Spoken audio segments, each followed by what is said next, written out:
د ملي تلویزیون په ځانګړي ډول زما هیواد خپرونې درنو لیدونکو سلامونه او نیکې هیلې مې ومنئ. هیلهمند یم چې روغ او خوشحاله به یاست. آیا خبر وای چې د پکتیکا په مرکز ښارونه کې لا هم د تفریح او دمې لپاره مناسب ځای نشته؟ ولې چارواکي نه دي توانېدلي چې په مرکز ښارونه کې تر ټولو لوی پارک د ښاریانو لپاره شنه ساحه او مناسب ځای چمتو کړي؟ په مرکز ښارونه کې د یو مناسب پارک نشتون ښاریان له څومره ستونزو سره مخ کړي دي؟ که غواړئ چې دا او دې ته ورته نورې پوښتنو مو ځواب شي نو دا راپورټ تر پایه راسره وګورئ. پکتیکا د هیواد یو له هغو ولایتونو شمیرل کیږي چې پراخ مساحت خو وړوکی مرکزي ښار لري. د پکتیکا مرکز ښارنې ښار که څه هم د ولسمشر کرزي په مشرۍ د نوي حکومت په راتګ سره په نوي بڼه له سره پیل او پراختیا ومونده، خو په دغه ښار کې لا هم مناسب شنه پارکونه نشته. د دغه ښار اوسیدونکي وایي لا هم په مرکز ښارونه کې داسې مناسب ځای نشته چې خلک پکې د ورځنۍ ستړیا د لرې کولو لپاره څه وخت دمه وکړي.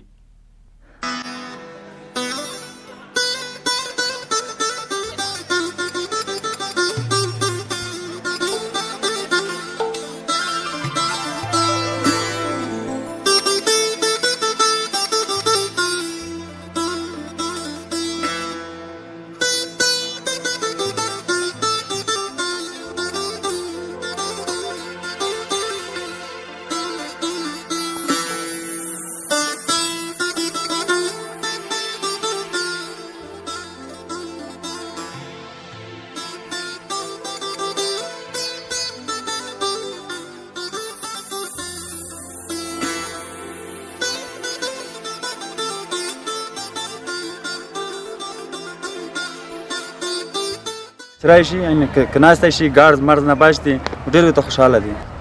هیله هم خدای غوښتل شرولنده چې باید دوی کومک سره وکړو، موږ دې ورته ولاړ.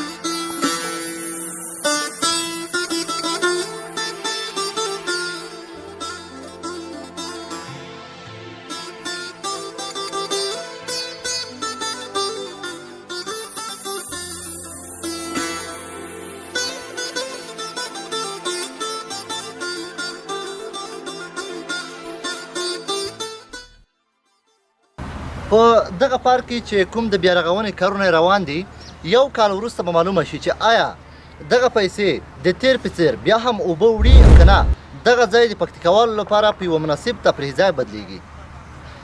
د ملي تلویزیون درنو لیدونکو له ملتیا او د راپورټ او دغه خپرونې له لیدو مو ډېره مننه.